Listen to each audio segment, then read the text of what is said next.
esse momento de agora é para a gente pensar uma experiência de busca pelo acesso à justiça, especialmente a justiça de transição.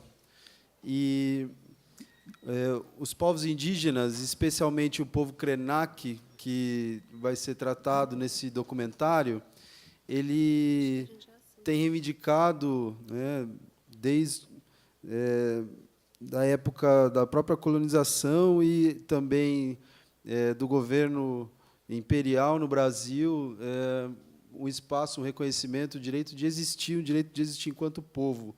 Ele sofreu muitas campanhas de extermínio e, durante a ditadura militar, e a Comissão da Verdade agora definiu e destacou as tremendas atrocidades que ocorreram com esse povo, como vocês vão ver nesse documentário.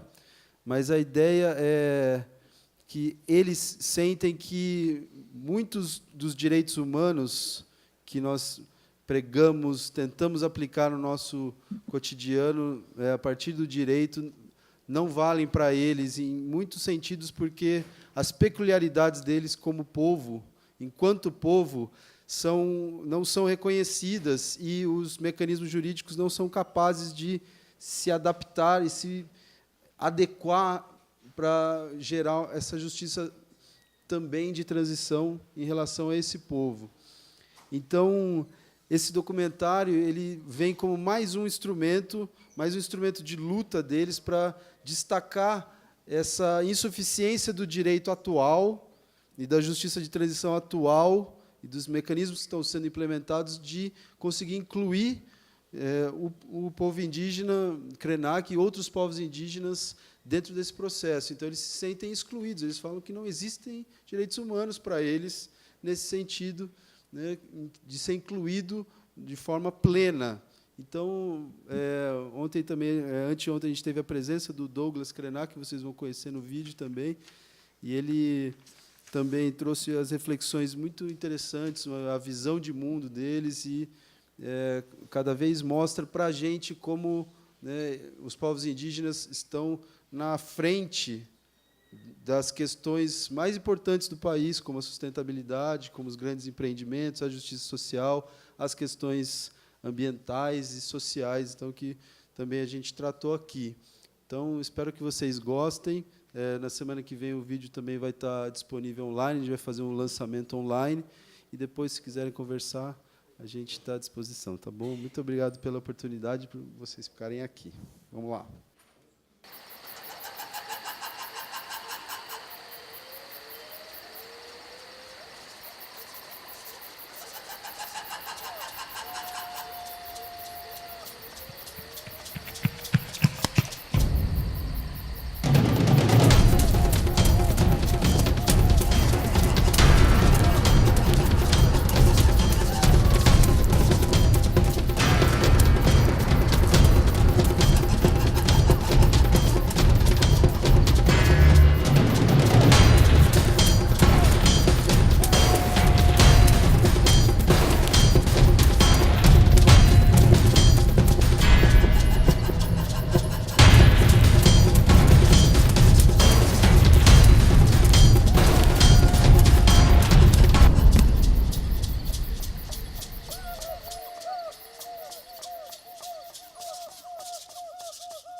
Os senhores não poderão ficar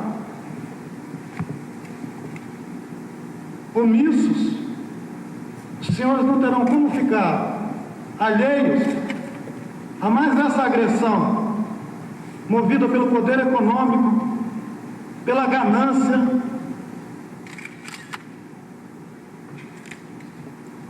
pela ignorância do que significa ser um povo indígena.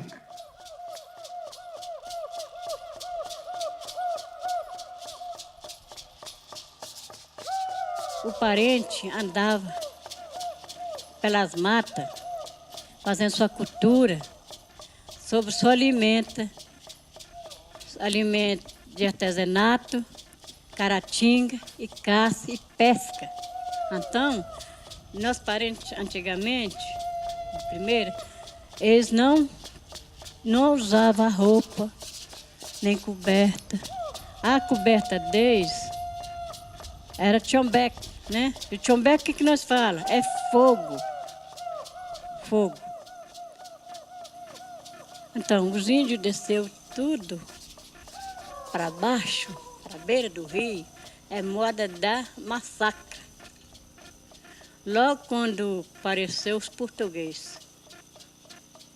Quando apareceu o português, é assim que eles contavam a história deles, né? Aí que aconteceu o massacre por causa de terra.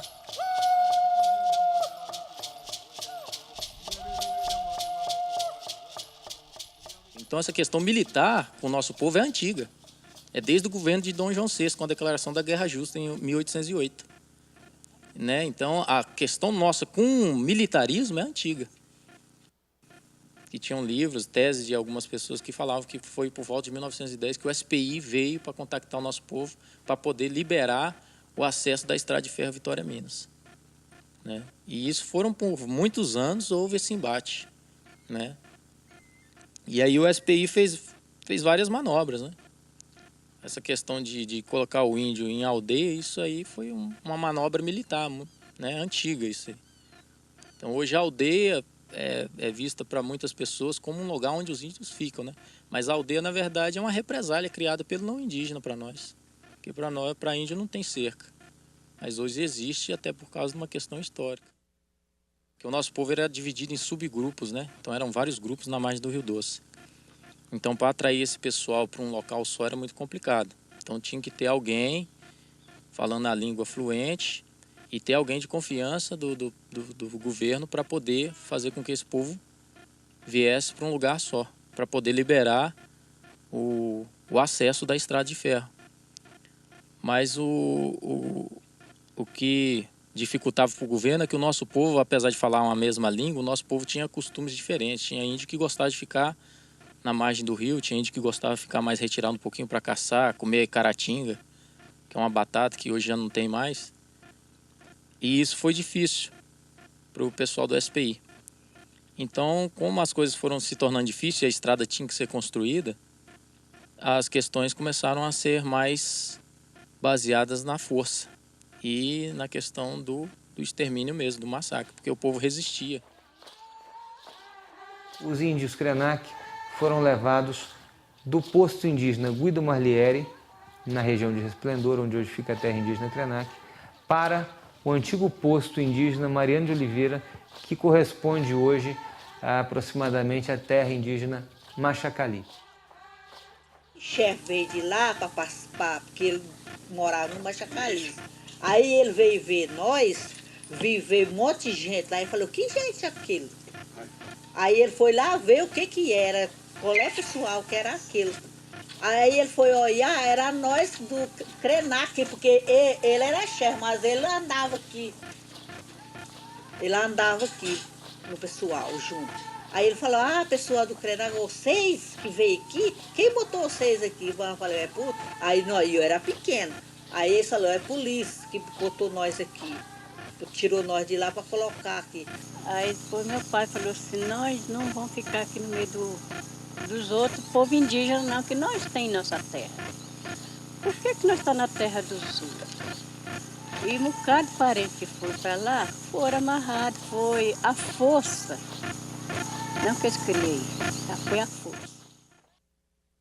Quando eles retornam em 1959, eles já encontraram as suas terras apropriadas por poceiros, por fazendeiros, que foram aqueles que perderam a ação de reintegração de posse ajuizada em favor dos Krenak.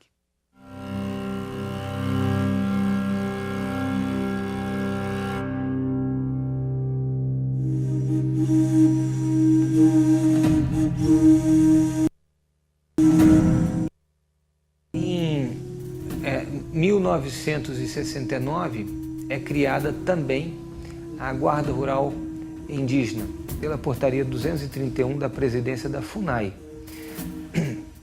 E a Guarda Rural Indígena, ela representa em si uma outra violência contra os povos indígenas, dentro de uma ideia que seria a de formar indígenas dentro de uma cultura policial para exercer o policiamento ostensivo das terras indígenas.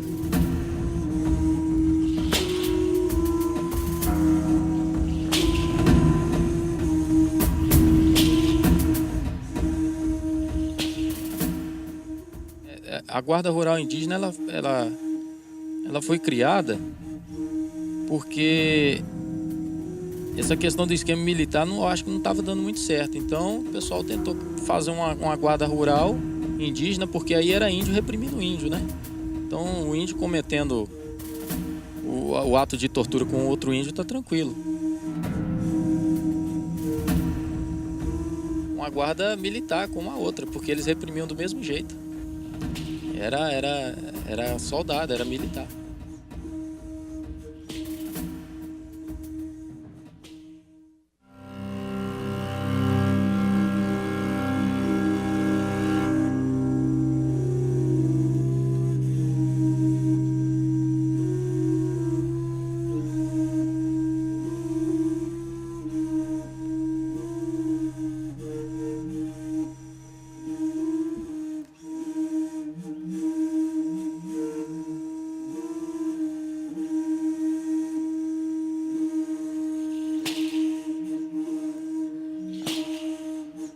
Em 69, portanto, com a instalação do reformatório Krenak, tem início uma verdadeira polícia de costumes contra os indígenas, não somente os Krenak, como eu mencionei, durante todo o período de funcionamento do Krenak foram índios de 15 etnias diferentes que estiveram ali, na terra indígena Krenak, porque eles eram levados pelos fatos mais diversos, como embriaguez, vadiagem, saída não autorizada do posto indígena, manutenção de relações sexuais, entre aspas, consideradas ilegítimas, desrespeito ao chefe do posto indígena e delitos como o roubo, há um caso também de homicídio, mas enfim, todos esses casos sem julgamento, sem pena previamente definida, de maneira que os índios permaneciam no reformatório Krenak ao alvedrio dos comandos da polícia militar que se encontravam na chefia da Ajudância Minas Bahia. E na Ajudância Minas Bahia, a chefia coube desde 1968, portanto já indicado na época de existência da FUNAI, ao capitão da Polícia Militar Mineira, Manuel dos Santos Pinheiro, o temido Capitão Pinheiro.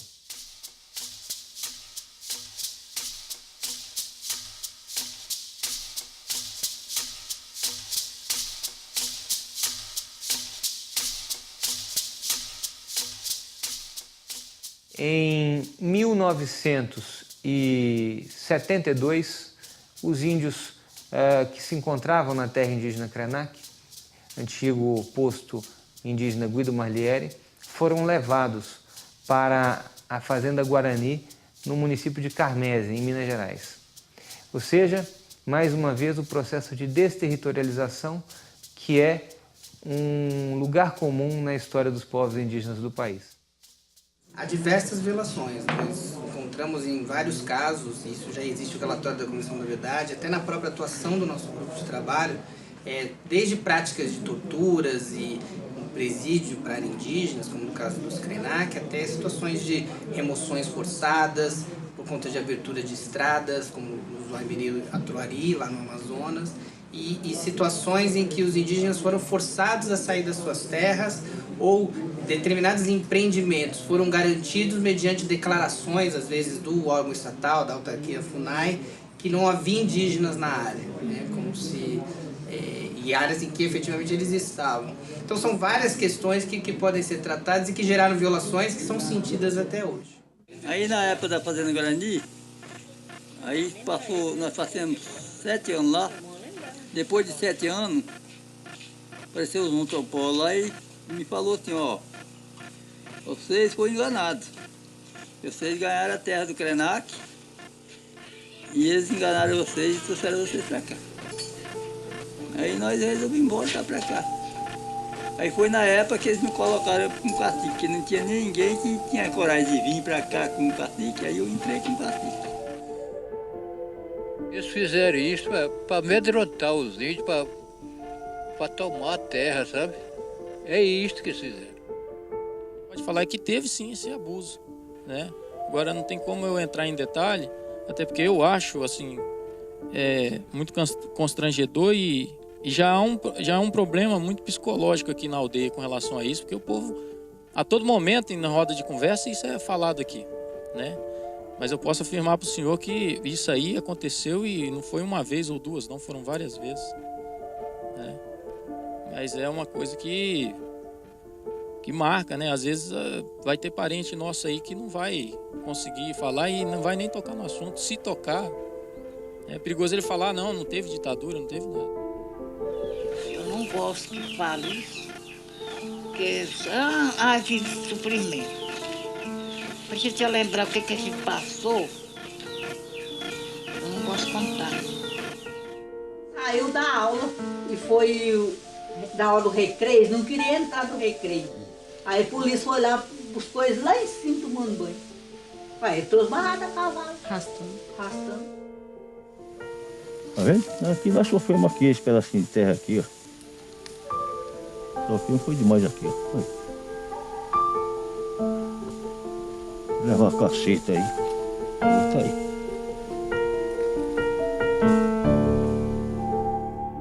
Nós já temos que aguentar, porque a polícia está aí, com a cinteta vão bater na gente.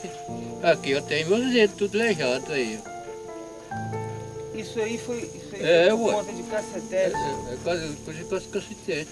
Que quebrou seus Isso aí é dedos? comprovante, quebrou. Isso quebrou seus dedos desde aquela época, sua mão de Pois é.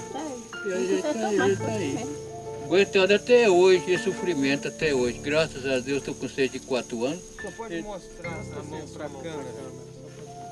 Não.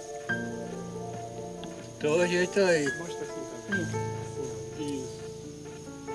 O que eles fizeram com o senhor, seu Euclides? Eles prenderam, bateram? Conta pra gente. Não, nós fomos expulsos, sabe? Nós fomos expulsos da aldeia. Tenho medo militar.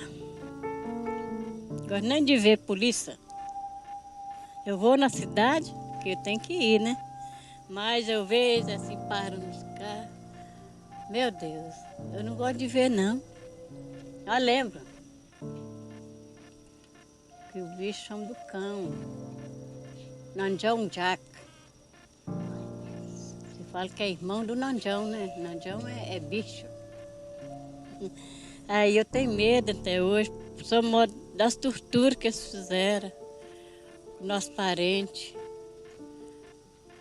Que eles judiou muito, viu? O antropólogo falou comigo que nós tínhamos ganhado o Krenak e se enganado nós. Aí nós fomos em Brasília.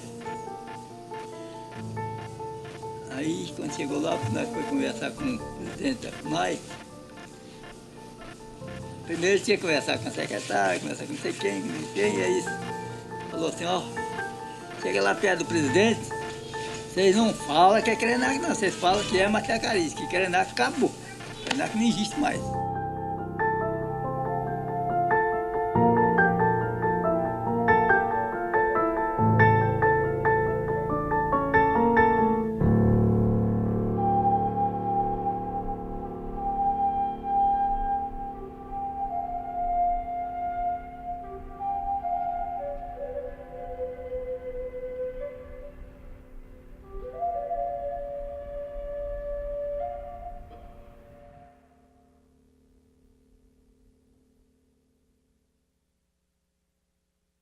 Então, essas violências que correspondem a um verdadeiro etnocídio, a um assassinato cultural e étnico, a morte de um povo, elas implicam uma responsabilidade do Estado brasileiro, do Estado de Minas Gerais, da FUNAI e da Fundação Rural Mineira, Rural Minas, que legitimou os títulos a esses poceiros, fazendeiros que se apropriaram da terra indígena Krenak, quando eles haviam sido levados para o posto indígena Mariano de Oliveira.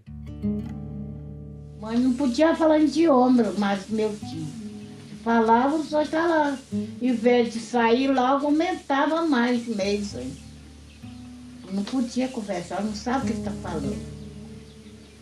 Eles achavam que a gente falava deles, né? A gente não podia fazer uma fogueira. Como eu falei, guria mesmo, que a gente não podia falar linguagem, porque a gente não podia fazer oração pela linguagem, porque a gente faz oração só falando, só pelo idioma, conversando, rezando pelo idioma. É a nossa cultura, a fogueira, a dança, isso aí foi tudo proibido. Escondido dele, lá na frente dele. Ia preso. Ele falou o que estava falando, eu bati, até falou o que estava falando. Não podia falar na língua. Não podia falar na língua, não podia fazer nada. Falar na língua, falava que estava Fica falando todo dele. mundo. É nossa terra. Até hoje nós não podemos falar que é nossa. Diz que é do governo. Nós não podemos tirar nem a paia de lá, que é proibido. É proibido.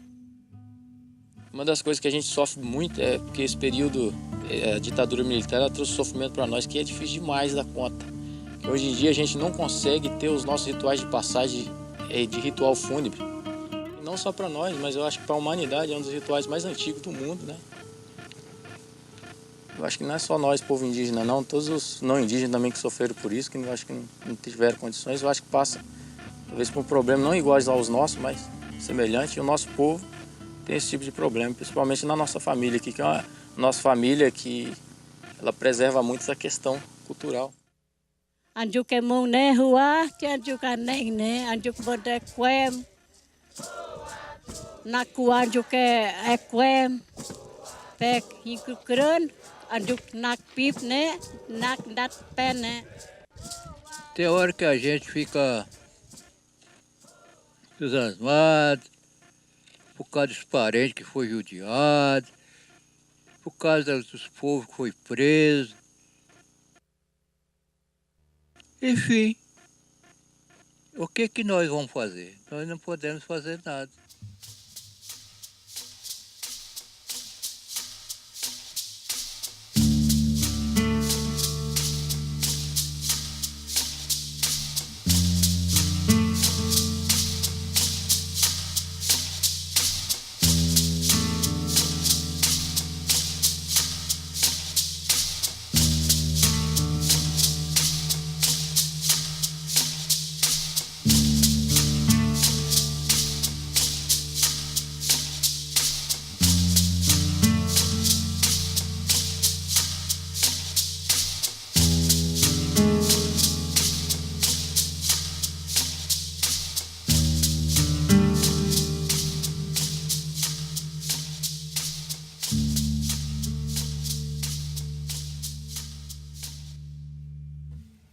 Um cenário muito importante de direitos e de garantias na Constituição. O artigo 231 foi uma conquista, foi fruto de muita luta dos povos indígenas, que hoje está ameaçado, né? Há uma forte pressão política, há decisões que acabam esvaziando esse comando, né? E essa garantia dos direitos fundamentais desses povos. Então é um cenário preocupante em que o MPF tem um papel fundamental. O MPF tem por dever defender os direitos dos povos indígenas, né, e assegurar o respeito às suas terras, né, e a garantia que eles têm, que está prevista na Constituição. Bom, o STF tem decidido que, na data da promulgação da Constituição, 5 de outubro de 88, se aquele determinado povo indígena não estivesse ocupando a sua terra, ele não teria direito hoje à demarcação dessa terra. Então, essa é uma interpretação restritiva e desconsidera toda a violação que foi cometida em períodos históricos anteriores, inclusive no período da ditadura militar. em que o próprio relatório da Comissão Nacional da Verdade aponta e comprova claramente a atuação do Estado em conluio com outros atores na retirada dos povos de suas terras. Então, essa interpretação do STF, ela valida uma violação de direitos humanos que foi cometida em época anterior. Por mais que a gente lute, faça alguma coisa, a ditadura militar ela vai sempre ter uma marca aqui com o nosso povo que não vai apagar, não.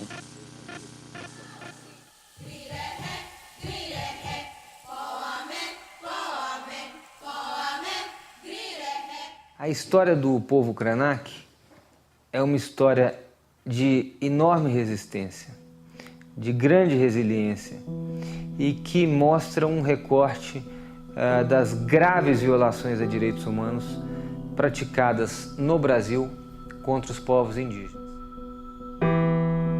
Porque o índio vive em artesanato. Então nós só reclamamos aquilo ali. Só aquilo ali. Porque lá que está a nossa sagrada, as pedras, que é o Sete Salão. Mas a nossa luta continua aqui, né? Nosso povo é um povo muito forte e nós nunca perdemos a esperança de lutar, entendeu?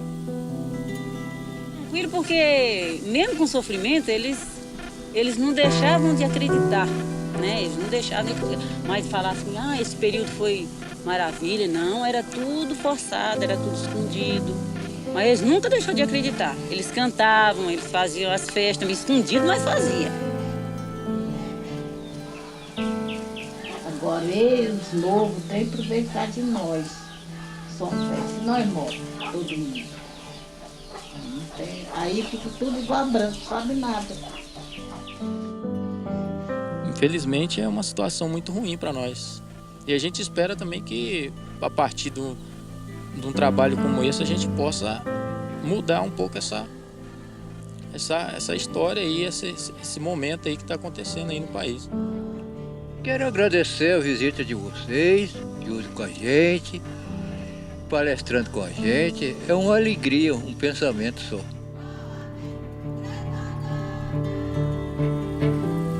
O povo indígena tem um jeito de pensar, tem um jeito de viver.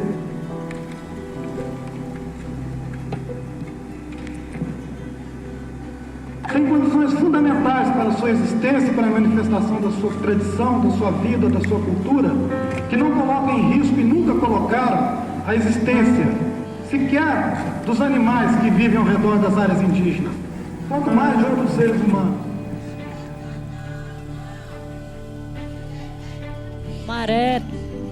Maret, anduk jemari, abik op anduk pakar, ingren anduk yuntane. Anduk ingren yuntat combek ingren pakar combek pe, ingren anduk rehetu pine, anduk yuknak. A terra é de vocês.